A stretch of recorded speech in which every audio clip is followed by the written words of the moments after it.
Stewart was a 42-year-old Florida teacher so hooked on gambling that she bankrupted her elderly in-laws. Cops say Jennifer Dennison stole more than $500,000 from her 88-year-old father-in-law and her 73-year-old mother-in-law who had advanced dementia so she could support her gambling habit. Nice.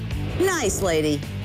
Cops say Dennison was able to rack up and then spend a whopping total of $14 million at the Hard Rock Casino in Tampa over a 2-year period. Unfortunately, for her husband's parents, her winnings were not exceeded by her losses. She ultimately ended up $700,000 in the red. This is sick.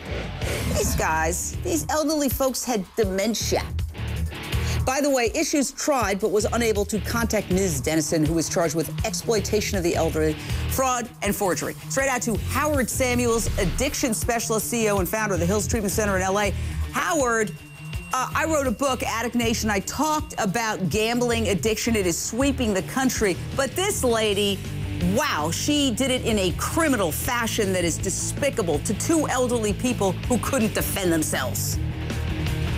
Yeah, Jane, I mean, I got to say, this case really takes the cake. I mean, so horrific, you know, but gambling addiction is one of the worst addictions there is out there. In fact, I compare it to heroin addiction, to how devastating it can be. Because what the gambling addict does, they destroy families. Just like in this case, the gambling addict, their drug of choice is money. And they need that money to get that high on the gambling table. So to me, it's right up there with heroin, and it's something that really, really needs to be looked at and educated people about. Yeah, and my book, Issues, is all about this, and I have a whole chapter devoted to rampant addiction in this country, gambling addiction. And the internet has supersized gambling, because when you're on the internet, you can be gambling 24/7, 364 or 365. Well, maybe you take one. Right, a lot of my clients, Jane, that I have that are gambling addicts, you know, their internet is right in their home. So it's like very easy. They walk over to the computer and they get on and they start gambling, and $5,000, $10,000, $20,000 later, they are destroyed. It's just unbelievable what happens. There are estimates that most pathological gamblers end up committing crimes in order to support their gambling habit. And this woman basically, allegedly, ripped off her in-laws. Yeah. This is unbelievable. Very depressing.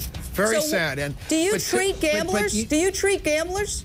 Oh, absolutely, Jane. I treat a lot of gambling addicts, and it is such an insidious disease. And you're going to find that a lot of gambling addicts have other addictions.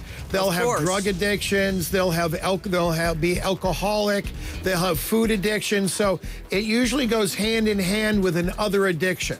Absolutely. Well, if you're going to treat this lady, you may do it behind bars, because she may be convicted, but we're not going to convict her yet. It's just an accusation. And catch Dr. Drew's new show at 9 p.m. Eastern. He's talking all about addiction.